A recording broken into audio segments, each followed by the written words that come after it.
What is good? Welcome. You weren't ready for that. You weren't ready for that. You always got to be ready, Pat. I was born. Maybe I'm always ready, Yes, dude. I was not gonna try that the with volume, the bottle. not the volume I wanted, but still good. I was gonna try that with a 20-ounce bottle, and I was like, I wonder if he'll do it with if I open any drink. No, It's got to be a can. the song doesn't start off with. Hold on.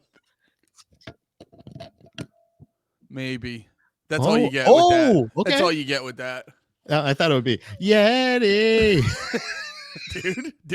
dude. I will call wild with this bit. I will call the IDF up right now. I am running wild with this bit. I'm snapping. I'm gonna call the IDF up and tell them to do one of their precision strikes. Sorry, I forgot this isn't No More Heroes. This is Drag the Lake. We're here to talk about Every Time I Die, not the war crimes of foreign governments. This week, and every week, we analyze an album of one of the greatest bands to ever do it. That is Every Time I Die. We've talked about, say it with me, folks, Last Night in Town. Say what? What? Hot Damn. What? Gutter Phenomenon. What? Big Dirty. That's right. Oh, what? Sorry, I forgot it already. That is correct. I'm trying I'm like fact checking as we go. Are you? Yeah. And New Junk Aesthetic. Excuse me?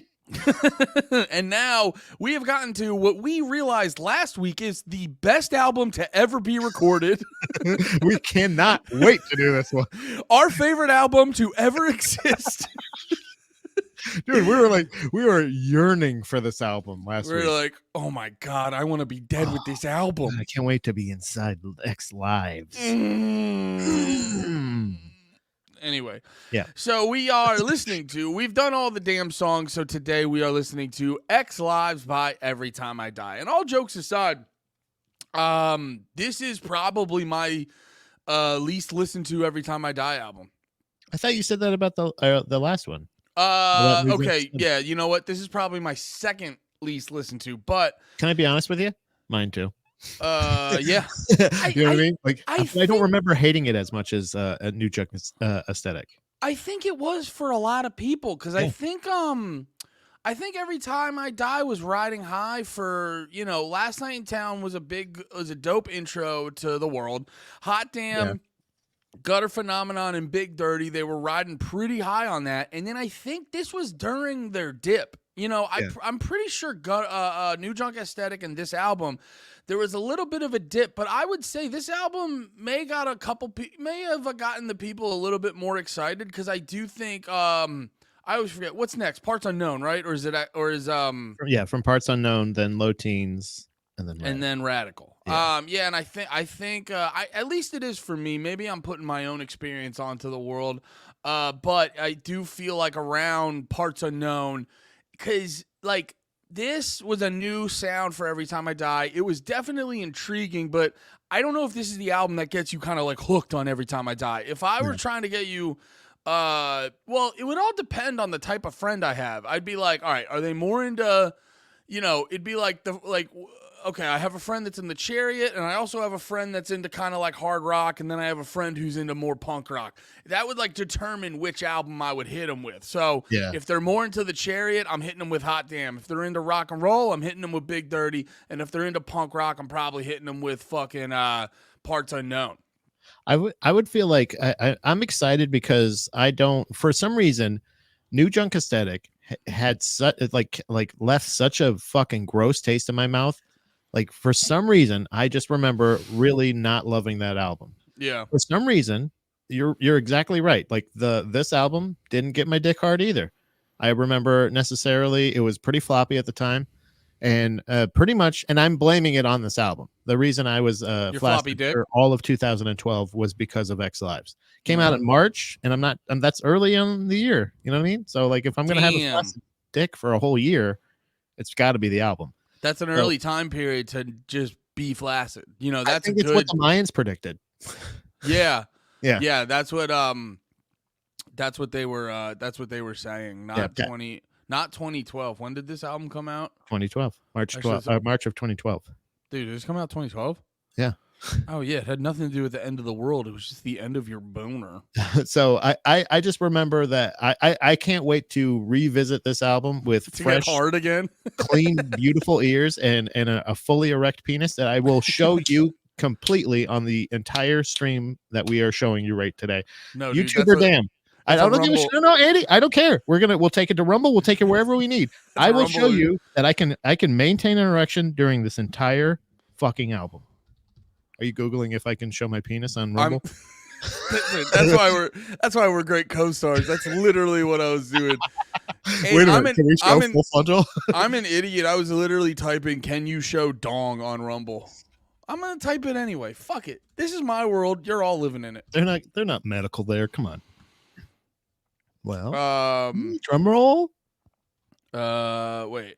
We're taking it to OnlyFans. Is that what you're saying? Yeah, dude. The rest of the series might be on OnlyFans. All right, guys. Look, it's just the sacrifice we're willing to make for you guys because the rest of these. Can you show nudity on Rumble? And the first result says yes. Rumble.com has community guidelines that prohibit certain types of content, including copyright, hate speech, and sexually explicit. Oh, wait, you can't. Oh. You can't show nudity or hate speech. Or hate speech? Why are we even on Rumble? What the fuck is going on? What kind of freedom is that? What's the Yeah, for real. I thought you were about the Second Amendment. I thought Rumble was so we could say bad words and say it's freedom of speech. I thought that's what we were going over there for. I'm showing my wiener, and then I get off on people calling it a fucking. Is that hate speech? Jesus Christ, dude. You get hard off that? Woo! What do you think of this album? Sorry, I'm gonna timestamp that real quick. Was that like 650? Yeah, dude. Yeah, you're crazy, dude. Calm down. This is also going up on YouTube, you psycho. I thought we were taking it to Rumble, man. I thought we were gonna show Donger on this one. You're gonna go to OnlyFans. Can you say that on OnlyFans? Yeah, you can say whatever you want. All right. That'd be so funny. That'd be so funny.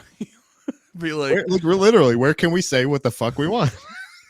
It'd be like, hey, don't do hate speech around the prostitute app. Yeah, call me a slut, but like, if only if I consent. Damn it, dude, we're wilding on this. All right. Yeah.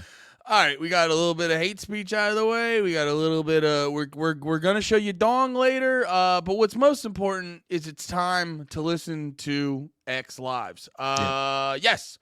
Oh, I do remember the one other thing I wanted to say was that so this did not necessarily get my donger moving. Like, I wasn't impotent like you. I was still kind of, but I was getting half hard and just having bad jerks. You know what I mean? Gotcha. Yeah. You're so, like, come on, I gotta go to work. Come on. This was.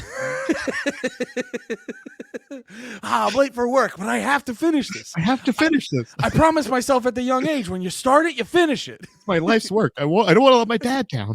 I want to have an undefeated record on these.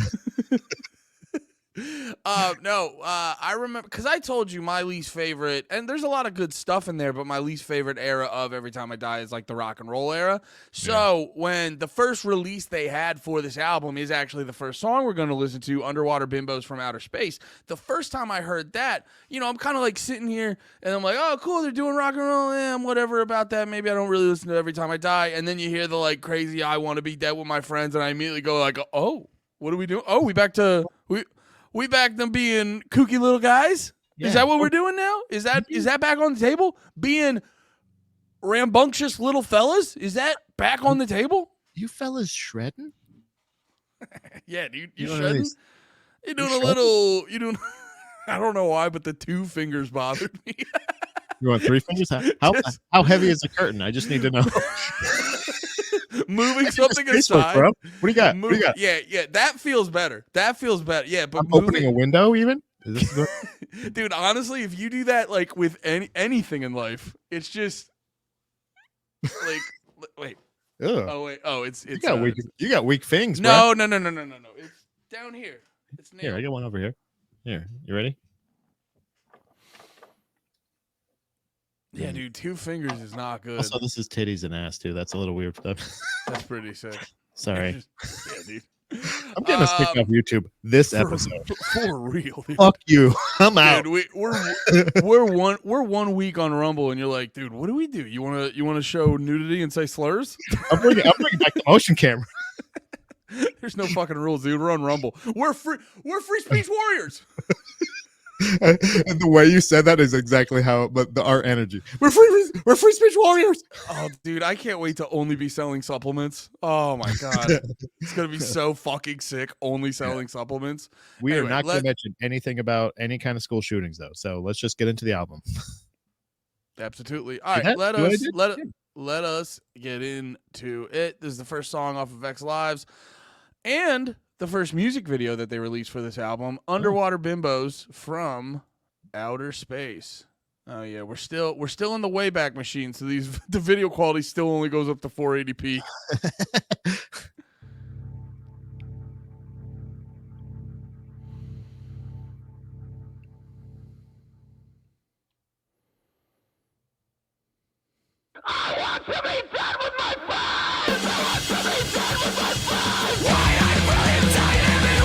Sorry, I didn't mean to stop it, but really quick, where's the picture? Sorry.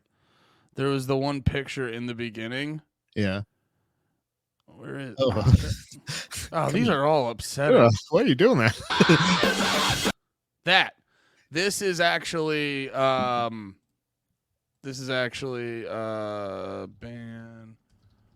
Sorry, this is gonna be not that interesting. Is it brand No, there's this band called I believe it's called Fathoms. new? Uh-huh. Sorry, it's an album cover for a different band. I'll find it later. Really? And they just they cheated some spooky imagery? That's not fair. What? You can't cheat spooky imagery. What do you mean? Yeah, you You gotta can. find real found footage of creeps in mental institutions. That's the code. Otherwise, Well, you're just no. Alkaline Trio. I think this is real spooky imagery. What are you talking about? Is that a real menacing kid? Yeah, that's a skeleton. That from That's a real skeleton. yeah, that's a real skeleton. What are you That's a talking real about? skeleton. Yes, that's Holy shit! Sammy the skeleton. Oh my! I apologize. I did not mean to offend, sir. It's the most famous skeleton there ever was. Skeleton, the Sammy the skeleton.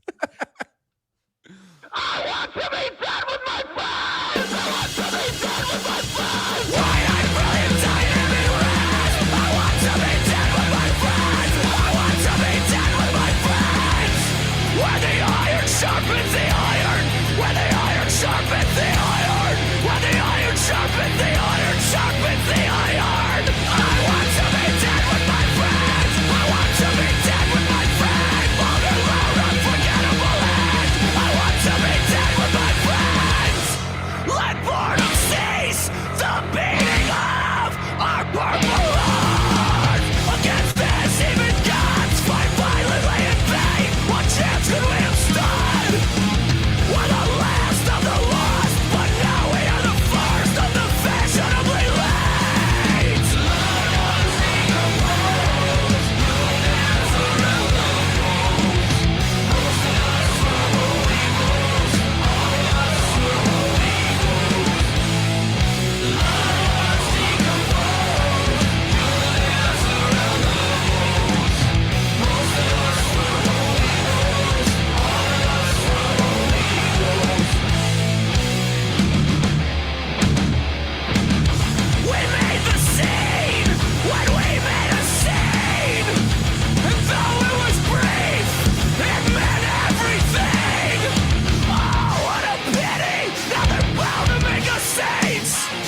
to be the only man, or to rest in a mass grave.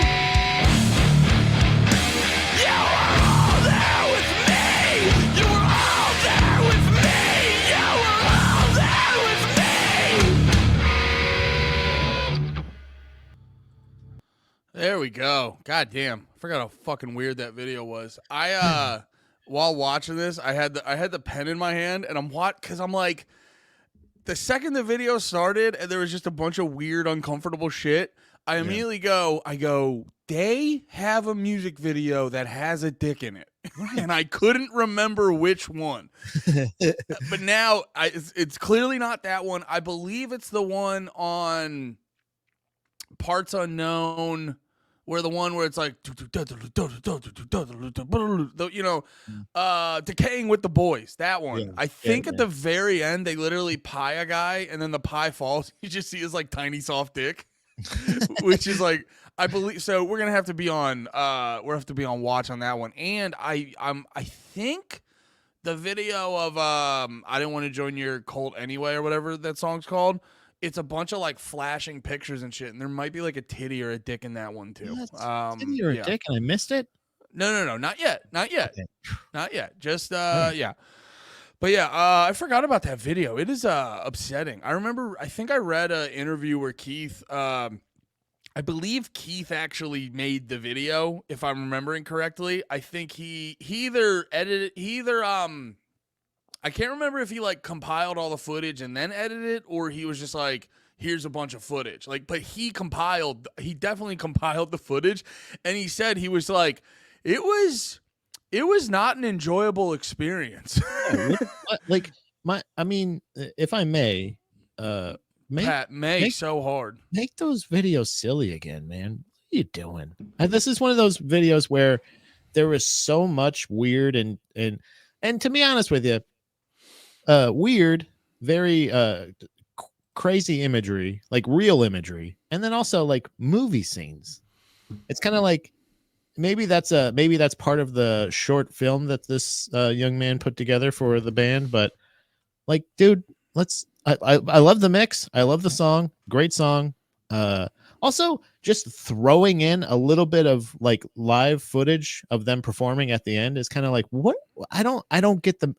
It got so like at first I was like, oh shit, spooky shit, and then I'm like, wait, is that a movie?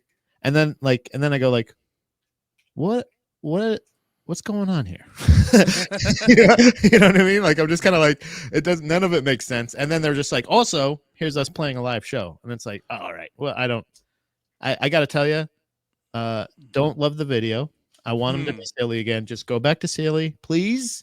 Go back to silly, and let's just have fun, guys. I think the change up is interesting. I don't necessarily know if I love the video. I like what it goes for, and it's that weird thing where you're like, it does make me unsettled, but it's not. For me, it's not necessarily a thing of like I dislike it. I go, well, you clearly wanted to make me unnerved, and you did, and. It reminds me, I was watching this thing with, who the fuck was it? It was like with Jordan Peterson, and he's talking about staring into the abyss. And I go, this is definitely a way to stare into the abyss. This is like modern art to me. It's like, I'm looking at it and I'm like, it's pretty cool, but I don't know what the fuck is going on. You know what I mean? Like if I can look at a Picasso, I'm like, I go like, oh, that's cubism. Cool. Weird.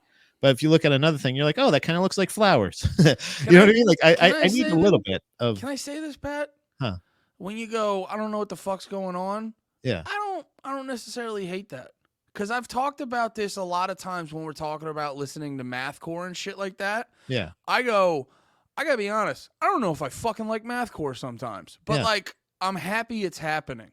And so there's part of me where sometimes when you're like, sometimes when I'm watching art or listening to art or whatever form of art I'm experiencing, sometimes I enjoy something that I don't necessarily on the nose understand, but it elicits an emotion from me. Now there are times we've talked about before.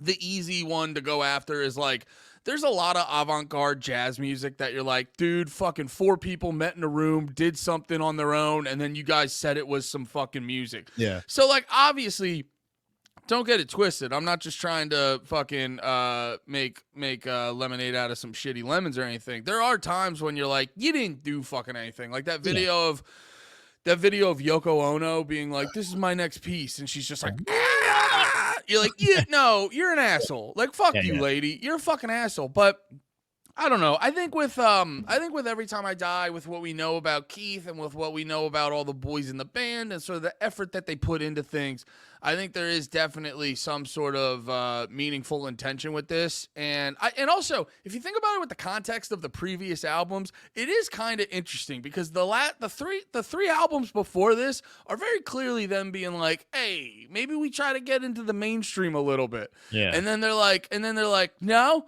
All right, well, do you want to show Nazi experiment footage?"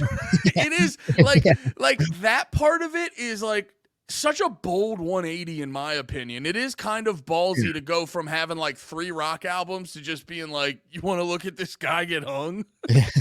Yeah, you want to watch war footage and also an execution from the 1920s? Yeah, so that aspect of it I do like, but I also completely understand watching that going like, I don't know what the fuck happened and I'm mad about it. Yeah, like it's just one of those things of like, yeah, I at first like I was in, but there wasn't like even a theme. Like there wasn't even a theme to the footage. That's what I'm saying. It was all chaos. Like, so There was I a get theme. The theme was, "Oh dear heavens." That was the theme. oh dear Lord. Oh look, they're on a cross. Oh no. Oh no. Is that guy actually on fire? What happened to his spine? Oh my God, is that a baby in a jar? Oh, it's heart. Oh, that's a heart, and it's beating. Oh dear God. Yeah.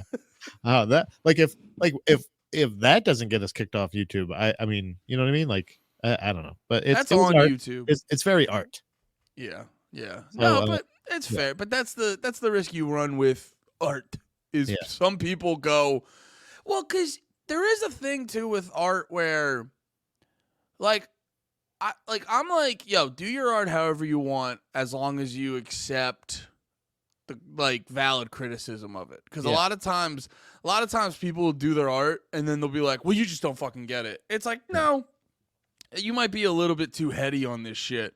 Because there is an argument that you're like, if no one fucking gets it, is it even good? You know what I mean? Is it like, it's like a hard argument to be like, no, it's so fucking good and highbrow that not one person ever has gotten it. And you're like, it might be bad then, man. Yeah, I think I used to always think it just stopped. Like the saying, I love the saying, the only way, like what I think considers what makes like stand-up comedy or what makes art is the fact that it elicits a reaction, right? But like just because it's eliciting a reaction doesn't mean it's good art. So it's not necessarily like I'm not saying this, I'm not trying to say that this is a bad video. I'm just saying that I don't like sometimes it's just, I feel like if it's a little much. But again, I also don't know what he's singing about. It's also it's just a good song, man. It's just, I wish I didn't have to see all that. I wish you didn't do that to us. Oh shit.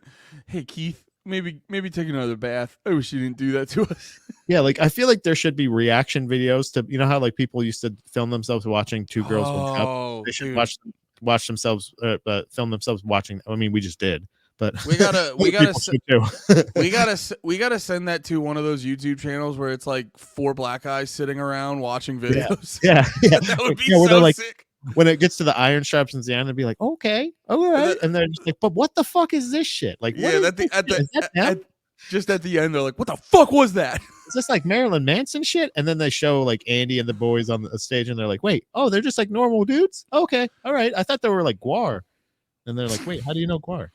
That part was funny. The like, we're gonna show us on stage for like maybe 20 seconds.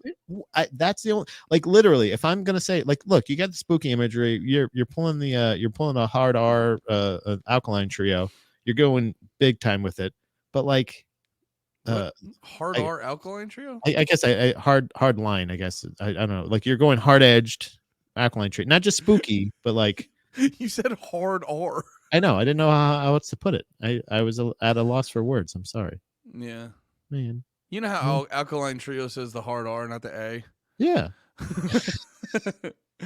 But no, there's I think there's like it's a but at the end there's like that's the one like big problem I have with it is just why out of nowhere, like I know at the beginning they show him picking up the guitar, but then at the end of it it's just like just live concert footage. It's kind of Yeah. weird. I don't know. It felt Yeah. like it was afterthought. I think the irony of the whole situation is what we're doing right now was the goal of the video is for one person to be like, Talking about I kind of fucked with it, and the other person to go, I don't know what the fuck happened. I think, ironically, that was probably the goal of the video. Yeah, Keith did art, so good job. Good job, Keith. All right, let's go to the next one. Holy Book of Dilemma.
There we go. That was Holy Book of Dilemma. I like that because it's kind of taking us back to Hot Damn.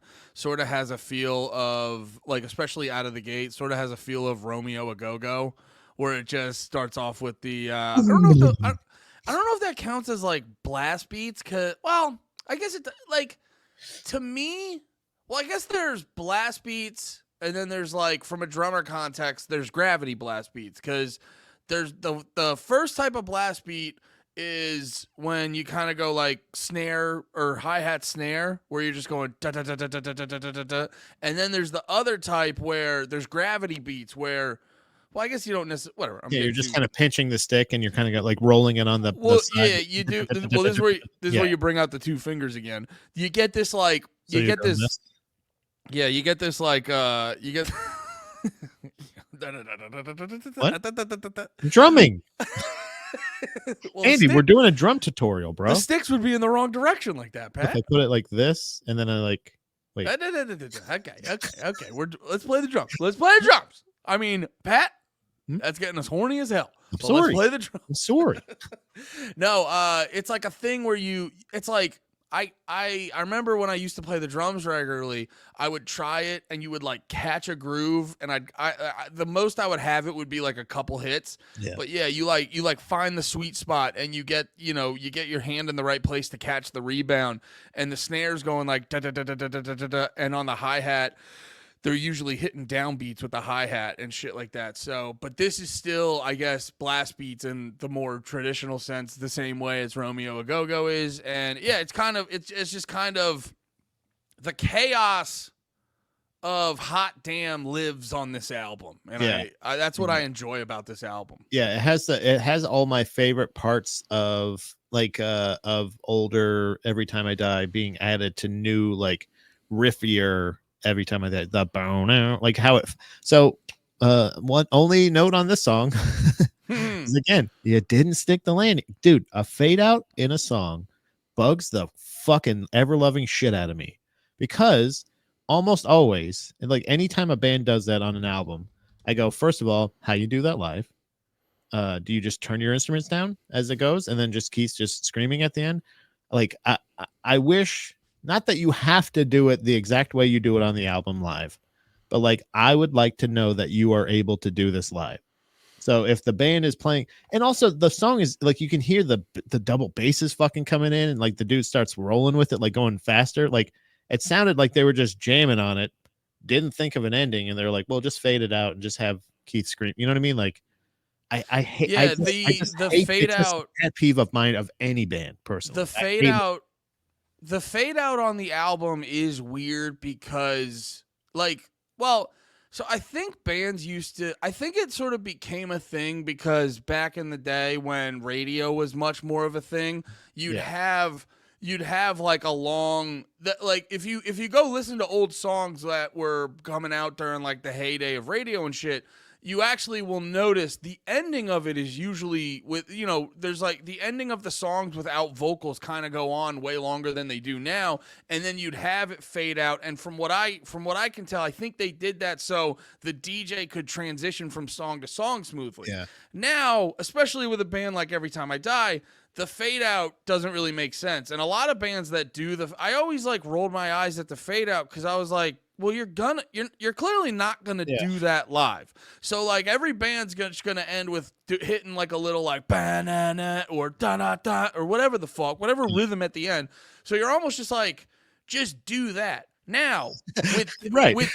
with this song, I will say there is something kind of cool about how the band fades out and then Keith's vocals don't go lower for a while. That is like a cool sort of artistic decision that kind of catches you every time you hear it. And it is, I like it on this song, but generally speaking, the fade out annoys me. I go, just end the song. It's that. There's two pet peeves of mine for any track, album track in general, is that, and the excess at the end or the beginning, like the long intro or outro. Because if I'm putting you on a playlist, so every Metallica song, literally, there's no Metallica on my playlist, dude. I swear to God, it's one of those things that like it's you have such a dramatic ending to it. It's like it kind of ruins the flow of the fucking playlist. Like I understand on the album, but like you got to have an album cut and a playlist cut if you're gonna do shit like that. That you probably don't have a lot of Kendrick Lamar on your playlist then, because I have one Kendrick Lamar song. if you listen to, I can't sing most of it. If you you can, just not here. All my life yep, there it is. I'm okay. I has to fight. Who had to fight? Everybody. Someone had to fight. It's escaping me at the moment, but someone had to fight. Can't remember. Ask Alkaline Trio. You're like, hey Pat, what's this YG song? You're like, just play it. It's you know what? I don't even want to ruin it by even saying it. Just play no spoilers. No spoilers. You enjoy. The fuck? Oh yeah, no. With Kendrick Lamar, even on his like poppiest album, or his most poppy's not the right word. His most mainstream album, Good Kid, Mad City. Even that one. Every fucking track ends with like a 2-minute long fucking message on his fucking cell phone. Yeah. And then what is it? Every song on like To Pimp a Butterfly, the song ends and you just hear him go, I was conflicted. And like I will say this. A lot of people knock Kendrick Lamar's shit for being too artsy and stuff. And I go, but that's fun sometimes. If you want exactly. I always say I want my artist weird as shit. Until I found out Jared Leto had like a legitimate cult where he's doing probably bad things, allegedly for legal purposes. I would always say like people would shit on Jared Leto. I'd be like, no, don't fix him. That's why I want him to be like that. So he acts real good. Now, like I will never. I may not like the notes I'm giving for like the video and the other thing. Like that's just my personal preference. But I'm not like saying don't change. Like I would never, I'm never, it's the same way I feel about like Refused a lot of time. Like a lot of the music that they make now, I don't love it. It's good, but I'm still like, I'm never going to trash that shit. Like you guys are the artists. You guys do whatever you think is right. You did all the work. Yeah. You know what I mean? Like you did this like mainstay fucking album. Same thing with Every Time I Die. They've earned their art. Same thing with Kendrick Lamar, any of them. Like, Yeah. Well, Like- it's also too. It's just the reality of modern music listening, where you're like, I'm not. It's just the way like modern life is. Like when the album comes out, you'll probably get that 1 or 2 front to back listens, but then after that, you're kind of like popping in here and there. yeah, You know what I mean? You don't get. It's like the older you get. I'm speaking from a dude who's 34. The older you get, you don't get that time to just sit down and crush a whole album. That's why I did a review for the new Boundaries album, and I pulled that up, and it said 33 minutes, and I go, "Thank you, boys. oh yeah, Thank you so much, dude. Oh my god. If I was president, or if I was dictator of America, my Yeah. first thing would go, albums cannot go past 40 minutes. New rule."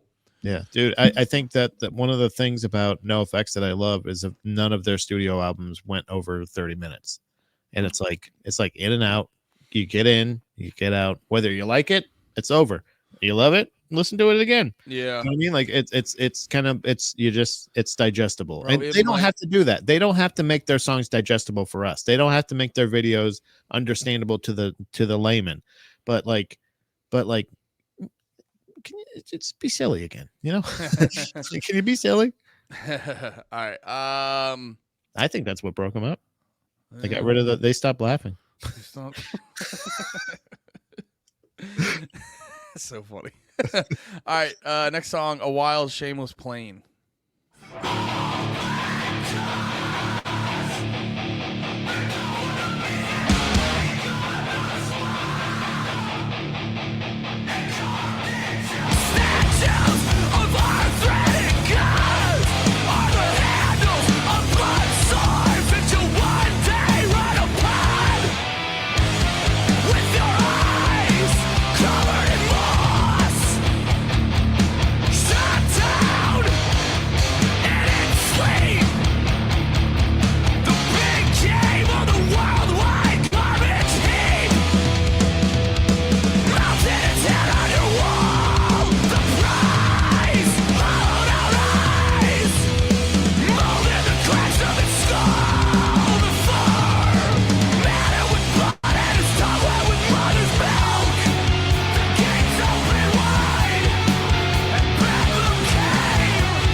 Hold the phone.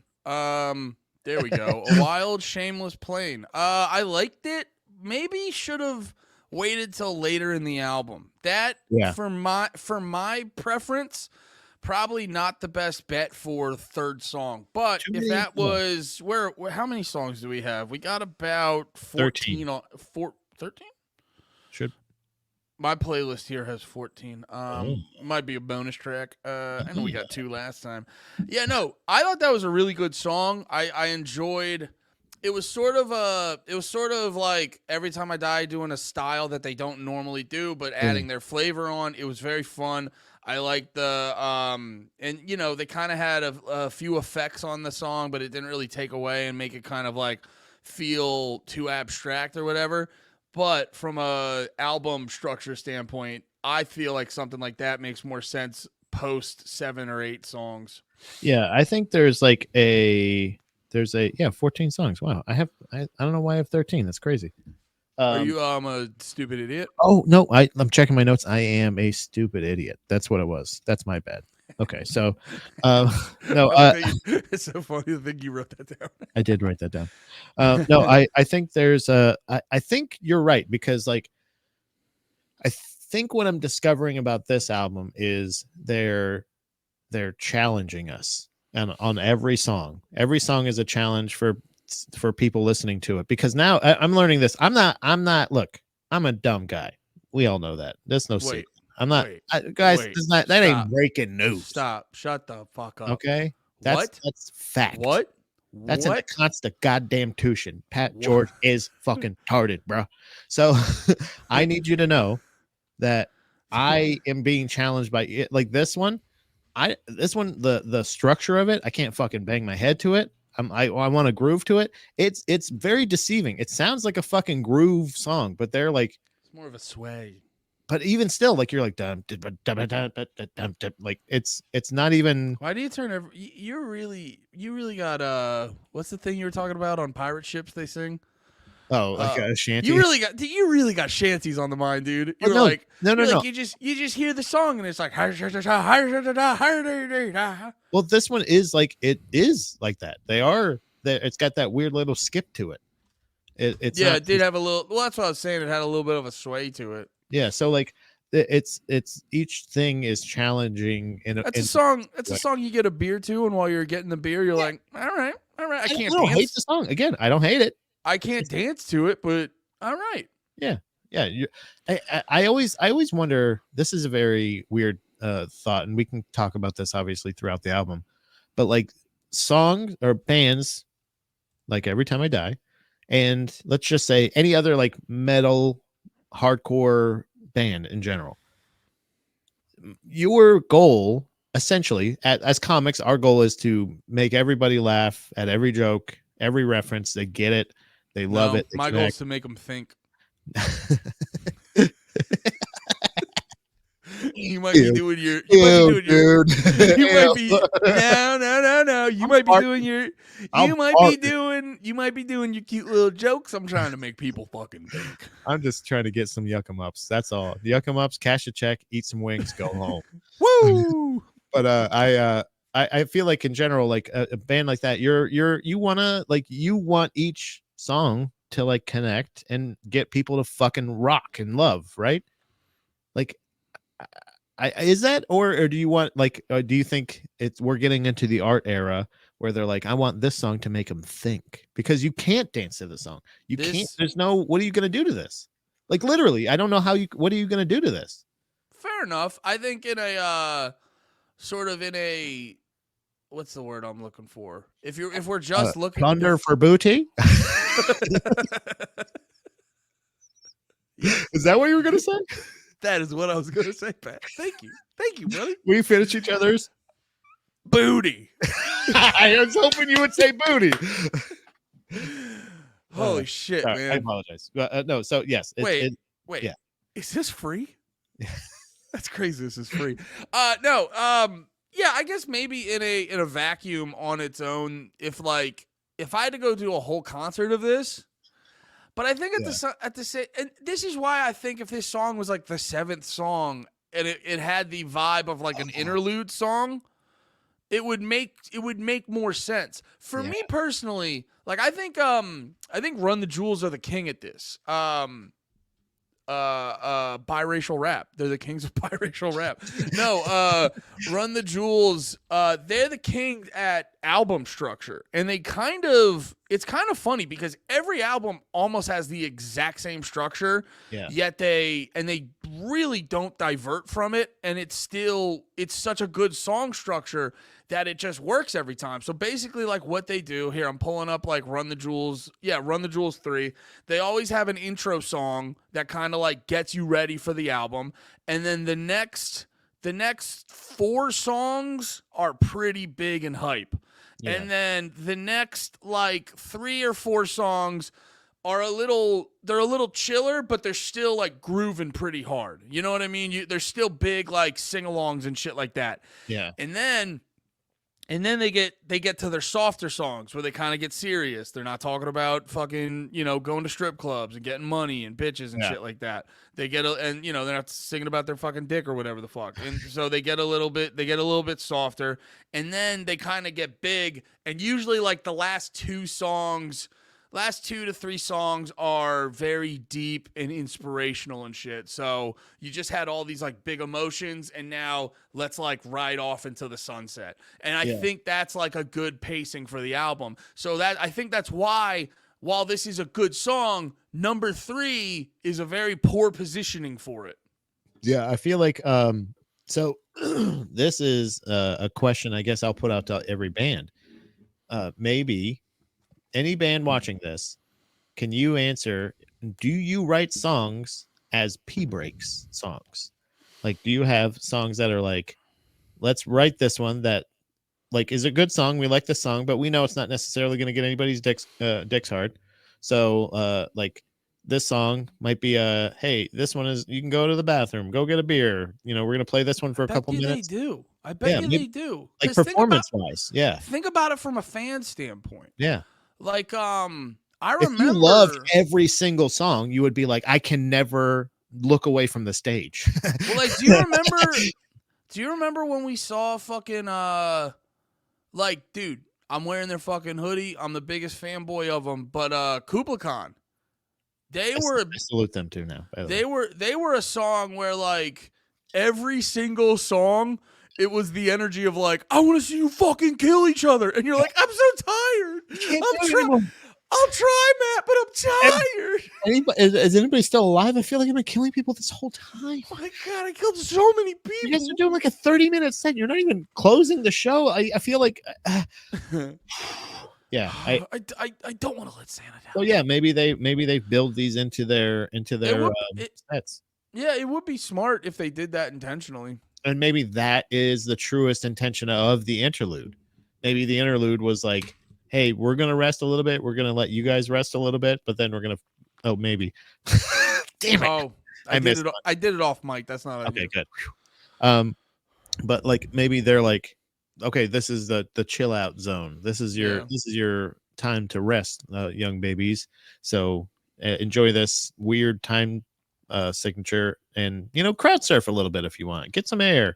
You know, a chill thing. Well, yeah, it's not chill for the people underneath, but again, yeah, you're right. I think a little too early on in the album, but also now I'm understanding more. I think about musicians in general, and also structure. Every time I die, I could take a note from a little Run the Jewelers. All right, let's keep it moving. This is Typical Miracle.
But I'm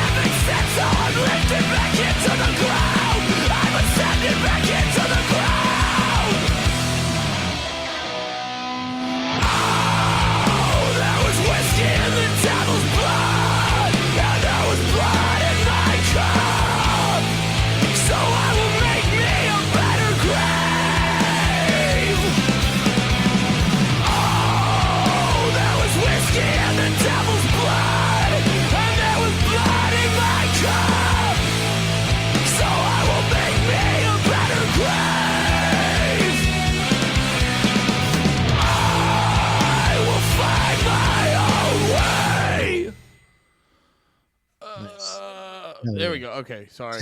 No, I was sorry. I was actually half listening, half reading the Wikipedia. No, it was very funny. This one sentence from the Wikipedia. According to Buckley, in order for him to write the lyrics to Underwater Bimbos from Outer Space, he had to pay attention to the defeatism that the music suggested. And I'm like, yes, dude, I love how weird he is. That's like the level of weird. No, but like that's how you get his lyrics. Yeah. It's like everything that like he's officially in everything is art mode. Like he's just kind of like, what's the purpose of this? I don't know, man. It's French toast. Like we're, you know what I mean? Like this is This is officially we're in Bath era Keith. Like this is when he's dipping his toe in. No. He's filling up the bath right now. He's filling up the bath right now, and he is about to get it all in there and just start typing. Yeah. Parts unknown is when he's testing the water. Yeah, he's got a quill. He's probably got a favorite pen that he uses. Like this guy is full art right now. This guy's arting it up. Also funny, I didn't realize this. I may have been a little off of like, where they were career wise, but this is actually their highest charting album. Wow, really? I didn't know that. This on wait a minute. Let me back it the hell up to their actual page. Their discography, because it was saying over there on the discography on their Wikipedia. I apologize. I'm so sorry. I hate myself. Oh wait, no, this isn't their highest charting on the U.S. On the it's their highest charting on the hard rock, I believe. It might have been their highest selling out. What? The restaurant? Yes, it's the most played on Touch Tunes at the restaurant. Dude, very expensive burgers. I would just say go to Five Guys. Yeah, that's where you get cheap burgers. That's actually like the meme on Twitter right now. Yeah, well, I'm just saying, dude, Hard Rock burgers are just as expensive as Five Guys, and they're basically something you could get at a school cafeteria. They're not. I love the world you live in. That you're like, I need to. Burgers. No, that's the thing. You're sitting here like, I need to let the people know that the Hard Rock Cafe burgers are not that good. And you think there's someone listening going, thank God, Pat, we were about to go. If you're in Orlando, Florida, just go to Voodoo Donuts. Get a fucking donut, dude. Just get a little Voodoo Donut guy that you can eat, and then you don't have to. Have you ever done the donut burger? No, come on. What are we doing? Well, is that why you brought it up? We were just talking about burgers, and you're like, go to Voodoo Donuts. I assumed eat a donut. Don't eat a cheeseburger. You can spend fucking $24 on a delicious donut. Oh, dude, I was crushing Dunkin' Donuts the other day thinking about you. Just housing, like actively forcing myself to like. There was donuts in a room full of people, and I'm like scoping out the room, watching people to leave so I can get my third. And I'm like, right, if you leave the room and you don't take a donut with you, that means you've given up on your donut. I can have your donut. There's plenty of donuts. It's just the amount of people in the room that had already seen me get two hadn't changed yet. And I was like, I really want my third donut, but you're all still here, and this is fucking. He's eating a chocolate frosted. Wasn't he eating a pink frosted in the room earlier? And he had a jelly filled too, right? What the fuck's going on? Did Andy think we didn't notice him mushing those two donuts together and acting like they were one donut? That he was just looking at us and then looking back at the donuts and then looking at us and then looking back. Dude, can I fun little Pat brain? Let us in, Pat. Let us in. Today, I was like. I had gone to jiu-jitsu this morning, and I was a little famished, and I knew that I was on my way to go pick up a 95-pound animal, and I knew that I was going to need my strength. So I stopped off at Sheetz, and I was like, boy, oh boy, I was like, I gotta be responsible. I've been doing pretty good lately since I got sick from my eating habits. Oh, tell me you got checkout line munchkins. So oh my God. The checkout line, the ones that they put in the cup thing that have double the icing of regular munchkins? I avoided those because Sheetz has some pretty hearty donuts. I got to tell you, Sheetz brand donuts are hearty, good donuts. Mm-hmm. But I was like, nope, can't do that. I'm going to be responsible. I got an apple. I got a banana. Candied apple. Nope. Red Delicious, which also, by the way, sucked. It really was terrible. It was a bad apple. So I also got a banana, delicious. Love bananas, pretty healthy for you. I also got a water, Okay. and because I was being responsible, I only got one package of these small little powdered Hostess donuts Okay. because those are smaller. It's not bad. And I ate half the apple. I ate the banana very quickly, and then I got to the donuts. Pat, can I say something? Because Huh. you must eat horrendous. Because that what you just said was not that bad, and you're like, I am being such a good boy. Yeah. I was going to eat all those other things too, but I didn't. I will eventually. And I ended up buying 2 packs of Cadbury eggs and a hollow dark chocolate bunny. And I ate the ears off of the bunny, and I ate 3 eggs, also 2 Ferrero Rochers, and I'm here. Hell yeah, dude. Hell yeah. And your asshole's never been the same. I'm gonna be sick in another week. It's not good. Fuck yeah, dude. But yeah, this I like this song because it had like the previous album vibes to it, Great but build. with like this album's sheen on top of it. Yeah, I think it had a really great build, and also like it's a very good solid song. A one like this is a song coming out of like, so now the album structure is making a little bit more sense because you had the P break song, then you have this one that's bringing you back into it, that's like getting like revving you back up, and then I feel like the next one, I have a feeling, I don't remember what it is, I don't know what it is for offhand. I think it's going to be a banger. I think we're both going to love the next song. Hell yeah. Well, the next one is I Suck Blood. Oh, fuck.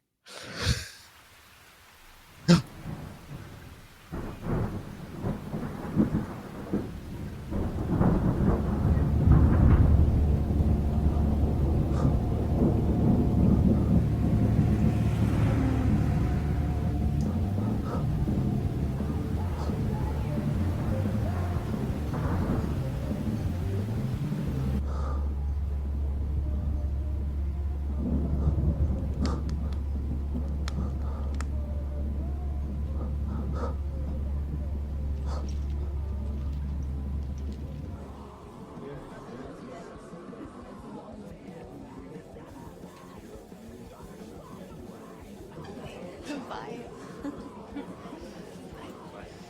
Take care. I'd rather beg your forgiveness than solicit permission. I'd rather know that it broke your heart than doubt that it will. Every time we divide, we put zeros under the line, and we publish it as our proof that nothingness is divine. I can't find a way to grind your heart to hope. It's probably just the wind. I don't ruin you like I did. I would rather be a jealous man than an off-duty cop. I tried to be a baby heart, not a bull in a china shop. I'm a hangman without a rope. Who am I trying to kid? I don't ruin you like I did.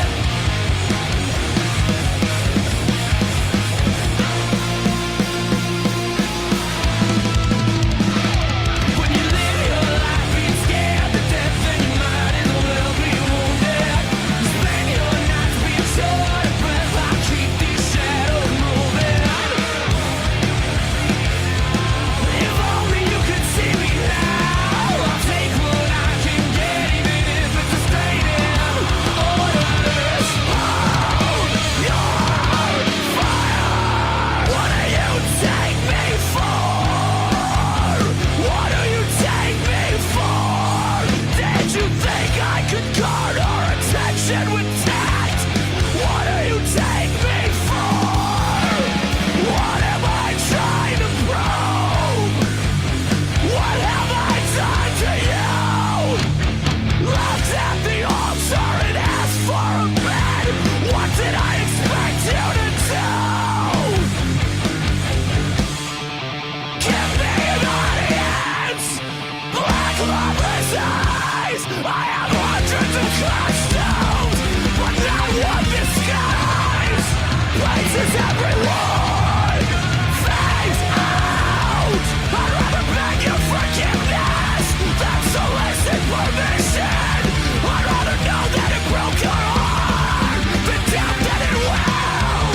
I would rather be a jealous man than an off-duty cop. I'd rather be a babe in arms than a bull in a china shop. I will see you in the dark. I will see you in the dark. Castrated stranger with candy hearts.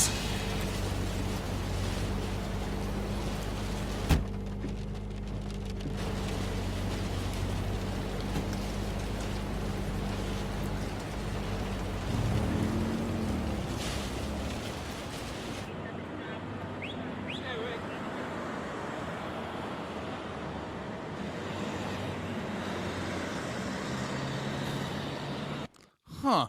I forgot about that video. I forgot she raped him. Yeah. Is this back to silly? Uh Is this kind Um, of silly? Because I thought that was kind of funny. it was, yeah, she definitely what's the fucking thing they take the night back? She took the night back, dude. Yeah, that was pretty She funny. definitely, That yeah, was that cool. was that was sick. It's sick when chicks rape dudes. Well, it's also cool when the women, they take the power back, Andy. I'm a big ally. I don't know if you knew this, but Yeah. I love women, and I think they're all powerful and Nah, smart. women are sick, level headed, and fucking rule.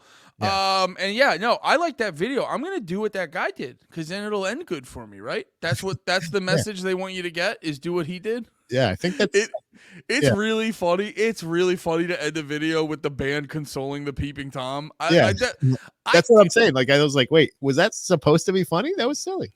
I think they're sort of tiptoeing into their like tongue-in-cheek nature that they do with a lot of this shit. It's not like a lot of their stuff's not like overtly funny. Like obviously some of it is when we've seen the videos and shit. Yeah. But like a lot of the shit that they say in their songs, it's not like overtly funny, but it does have this interesting like tongue-in-cheek nature to it that is a big thing that draws me to them. The song itself really fucking grooving and fun.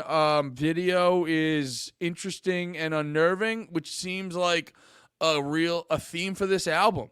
Seems like, and I enjoy this album for like the whole going for it nature of it. I feel like the song in general was awesome. Like I thought that was really cool. This like feels like the new like what's coming out of The this new like, tone. yeah, their new like kind of like tone or feel like of like they're going to do a slower ish rocking song, a steady rocking song, or they're going to go crazy spaz rocking song. Yeah. So like it's cool. Like they're back into that mode. But as far as the video goes, like I think it's great because it's like it's a great music video in general because it's one of those ones where music videos either need to be believable or like just like fun little movies. You know what I mean? Like when it's like a perfect like beginning, middle, and end. Like had the little misdirection and all the whole time. It works well with the song. You didn't have to have cutaways of the band. You didn't have to do anything else. It was a perfectly made silent movie. It was really cool. Like it was like so. and also and not so silent song. And it was like I said before, it was really cool. She raped him. Oh yeah, that was my favorite part. That was awesome. Also, actually, my favorite part was the guy jerking off next to the tree. That's like Yeah, because you something saw I never that. even thought. Like, and also, it's really funny, Andy. The way that he was filming is definitely the way I film, like this, with your mouth open, like. All right, you're starting to relate to this video too much. Let's keep it moving. Partying is such sweet sorrow. Oh yeah, this one.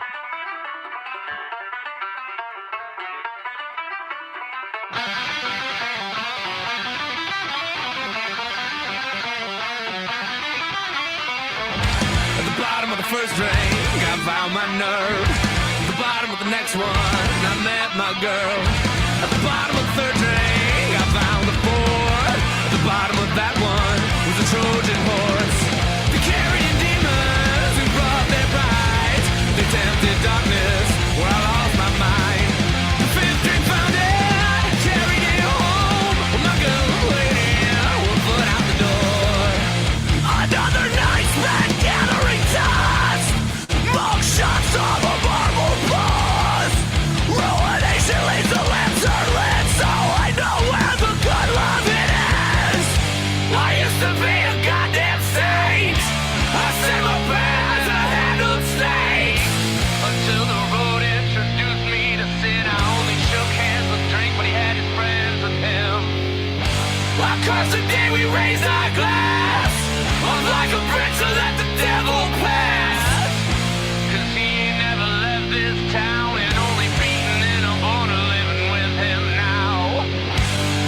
to be a holy man. One foot in onion and beggar's hand.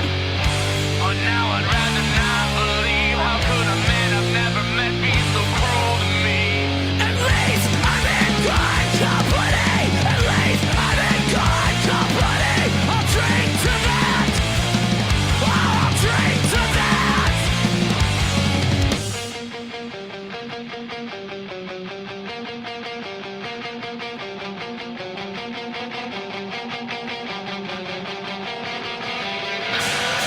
Dash the cup, 15 years had been long enough. Put the child in my grave and burn the black book page by page. Go alone, there is your wrong for once. I'm awake and I will not serve madness. For once, I'm awake and I will not serve madness. 'Cause I am not the company I keep.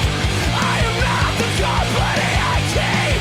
I am not the company I keep. I am not the company I keep. Dash the cup, 15 years have been long enough. Put the child in my grave and burn the black book page by page. Nice.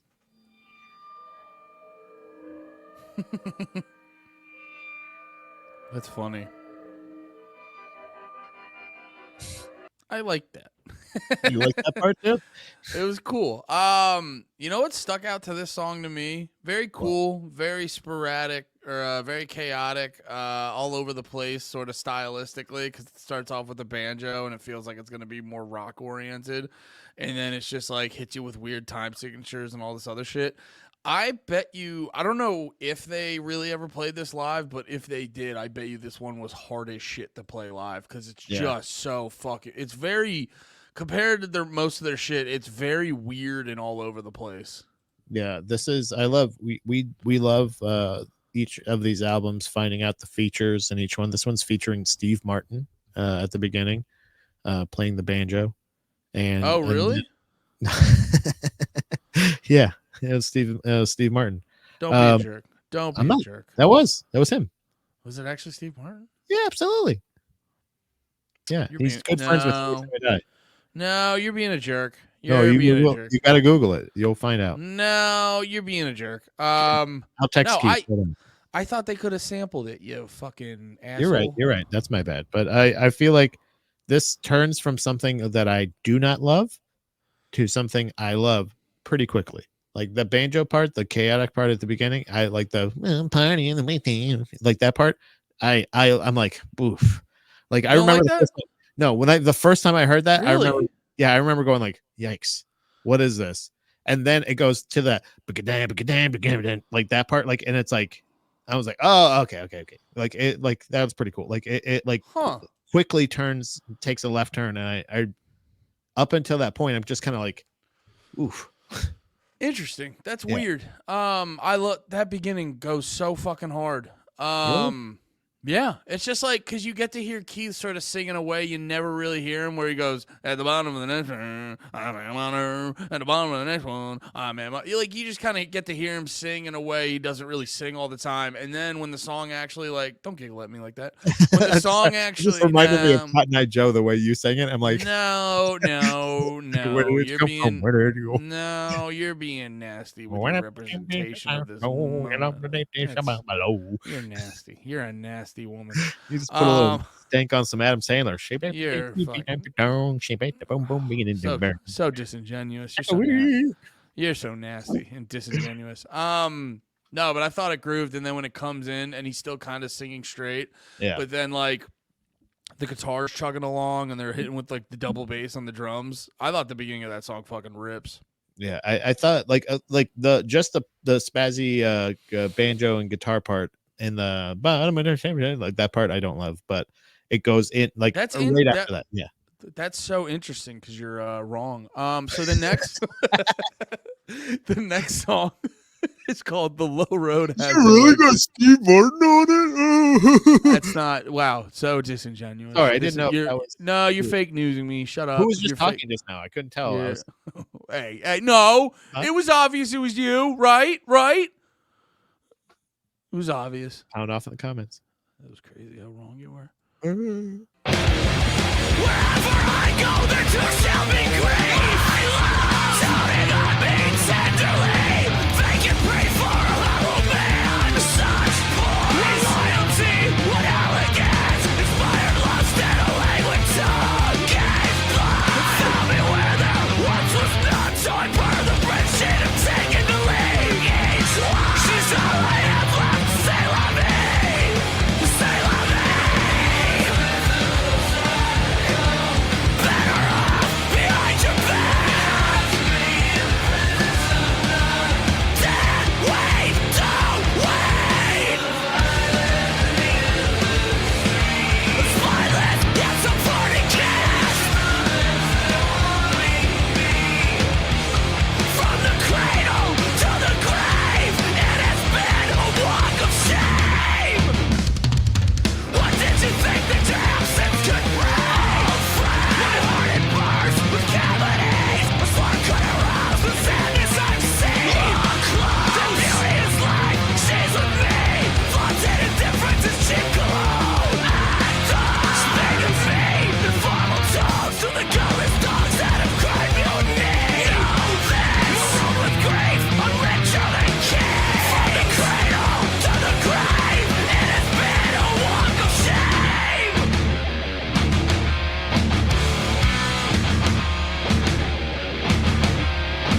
I am dead. What is one less war?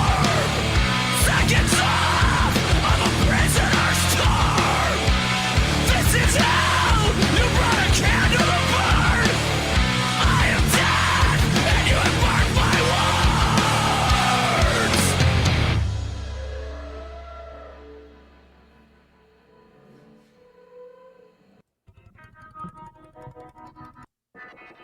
Yeah, it's weird shit at the end.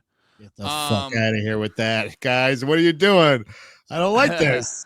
I like it. It sounds Do you do fun. that live, guys? Just set your guitar down and walk away.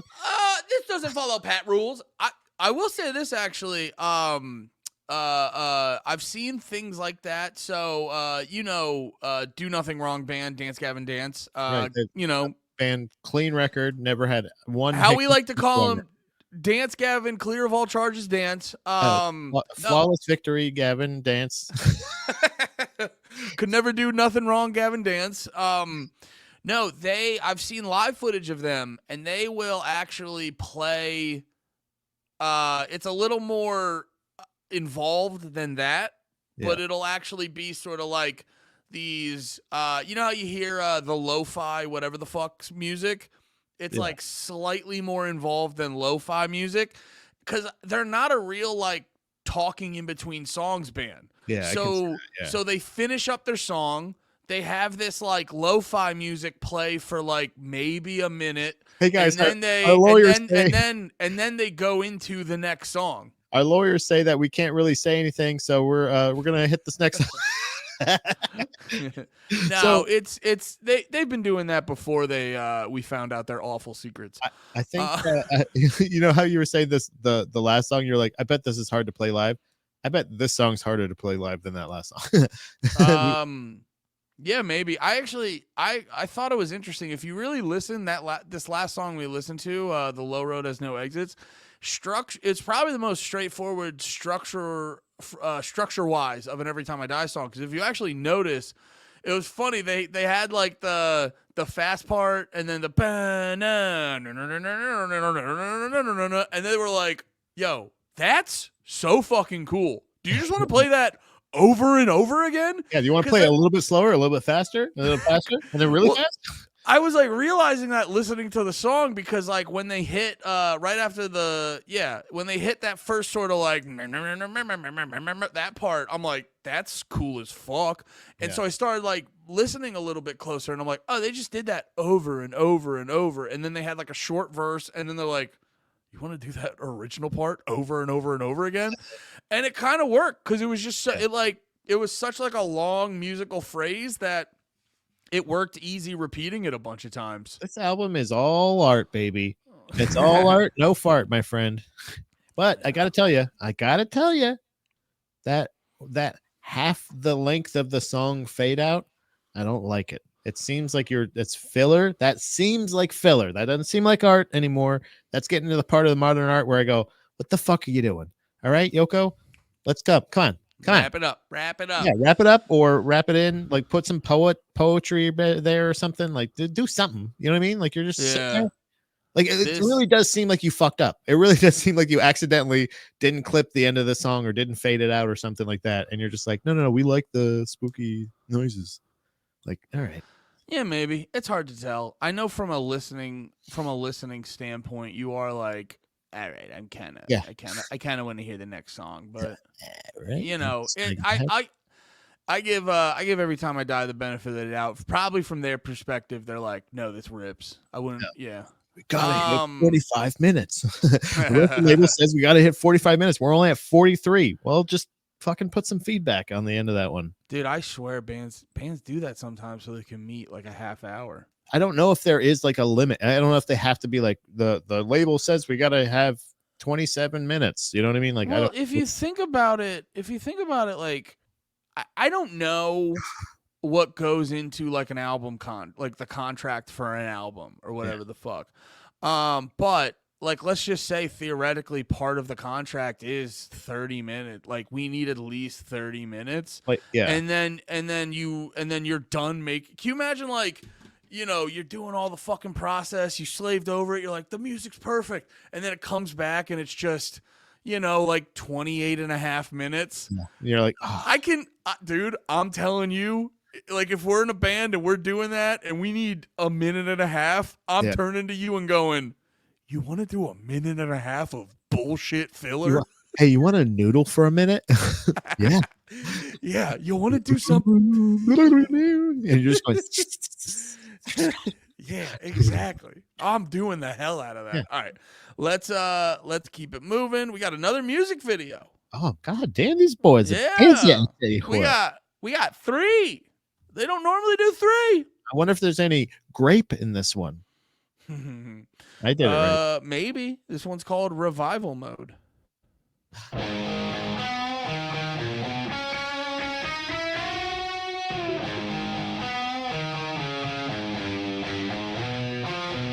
Thanks, Lord, but I don't need any more. Poor advice, caught in the cannon with a one-way ticket. 4 riders in a town with 1 horse. I've wagered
funny enough, that's actually how they kicked Keith out of the band.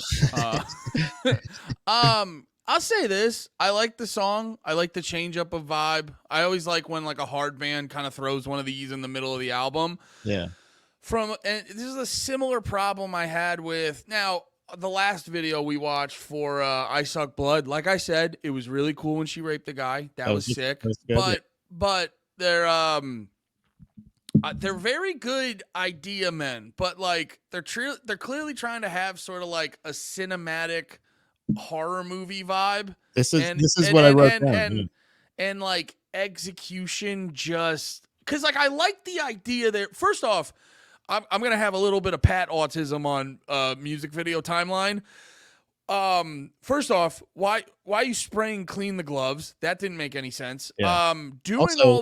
Doing all this at a and edit. All right, sorry about that. Had some technical difficulties. I forget what I was saying about revival mode. I was talking about I was being Pat autistic with the video where I said the thing about why are you washing the gloves, and 2, doing all that stuff at a public car wash just does not seem practical. Yeah. Like I get that it's in the middle of nowhere, but this album came out in 2012. The likelihood that there's fucking cameras there is just, you guys are just, because you see this a lot of times when bands will do sort of these cinematic type videos and they try to encapsulate these characters that are distant from them, and they sort of like misstep here and there with the shit. So that was making me laugh. And then it was just the way that they were. I like the idea of this like guy that's clearly getting controlled by someone else who's all bloody and stuff, and he communicates with tapping the thing, and then he possesses them and shit. It was just, they're a band. They're not filmmakers, so the execution of the idea was whatever. Yeah, I feel like the my autism about the pressure washing scene was like, you're not supposed to do that with the pressure washer. You're not supposed to spray your hands. You're going to deglove yourself if you're yeah, for real. Like seriously, you're like that's the craziest part of this video is the fact that they were like real life spraying their hands with the pressure washer that close. But this album I've discovered, I think, is their pitch to make American Horror Story, but with Every Time I Die. I think with some help, video, it's like a little vignette of like what happens if guys that are hanging out in a car kill a dude in a fucking wheelchair and then they kill that dude. Dude, legitimately though, I think they have the idea where if they got the right cinematographer, I was like, they could actually make like a pretty decent horror movie because there's definitely a plethora of good ideas here. They get it. Like you can tell like when Keith is in the best way. Yeah, it's the best way to put it. They get it. Yeah, you know what I mean? Like they understand like how you're supposed to look when you're on camera. Like they act well. Like for like even like again, like music video acting, like I'm sure they're saying something, but like it's like silent film. So it's interesting the choices they make. But you're right. It was just kind of like But you didn't need the third video. They're a band. They're not cinematographers, so they're not gonna like really hold them to it. Yeah. All right. Next one, Drag King.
I have declared a war.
There we go. Drag King. Yeah, I gotta be honest. It's not a bad song, but it kind of, for me, drifts off into just like the general Every Time I Die sound. Yeah. It sounds like they sort of they went to their toolbox and they go, what's all that dope shit we do? Yeah. And they kind of went to their toolbox for this one. I feel like this is it's weird that I feel like almost every song on this album we are almost like diametrically opposed.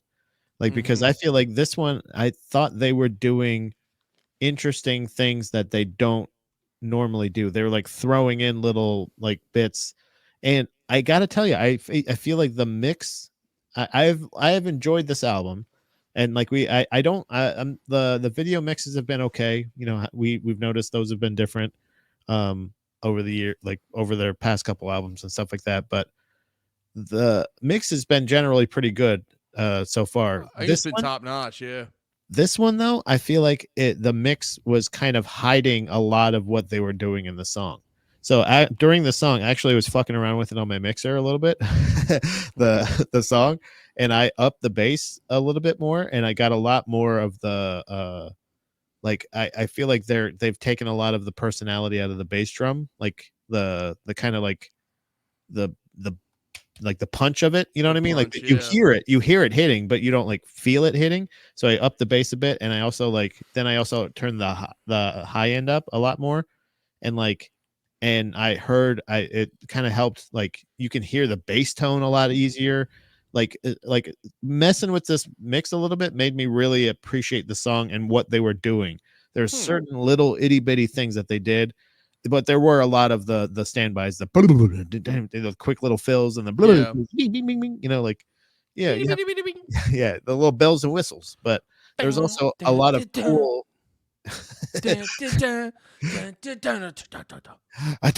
Also, you sound terrible this way, so I'm going to turn this back. No, I'm just kidding. No, but I thought that was it was kind of cool because I was like, it just felt muddy, like until I kind of fucked around with it, and that just might have been how I'm getting it through the computer or anything like that. Maybe the computer's messing with it a little bit, but yeah, maybe. Yeah, no, that is interesting because this song, I don't know, this song didn't do it for me. It was good. It was good. It was a lot of good shit, but it just like I think sometimes when you're listening to music, if you kind of like sort of zone out, you know, if you kind of just like you're not like actively listening to the music, it's just there. Yeah. It was drifting into that general Every Time I Die sound for me. Yeah, I got you. Right. I got you. This next song is about what we're both probably gonna do later tonight. It's called "Touch Yourself." The standing will suffice, I suppose. I'm tunnel painted on a brick wall, and when the crowd arrives in droves, they won't question the depth at all.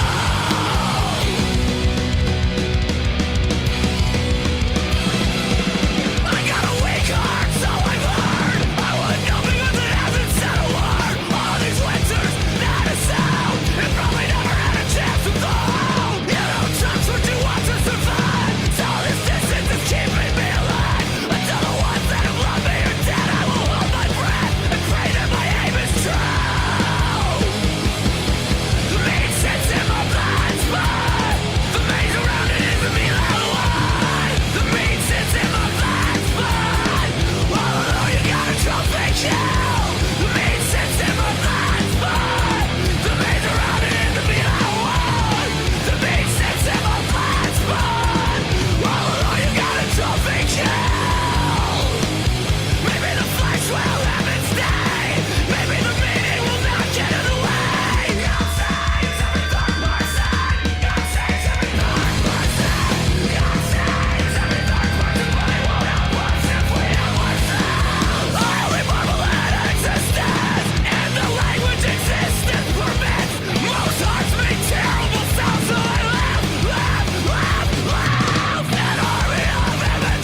Got a little noodling at the end. This song, this album probably, besides that like minute and a half at the end of the one song, this album probably flows from song to song pretty well. You know, normally you normally don't stop it for 20 minutes in between each song to discuss it.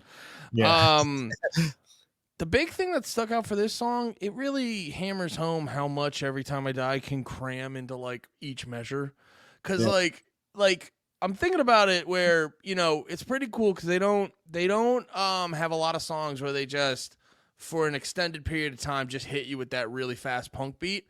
And when that's going on, you know, most bands are just gonna on the guitar, they're gonna hit you like they're gonna strum real fast, but it's not like they're gonna fucking hit you with an actual like lead guitar part or some shit like that. They're probably gonna just switch from chords kind of quick or whatever the fuck. And like, bro, you're listening to that, dude. They crammed more into that than most dudes do into like a standard tempo riff.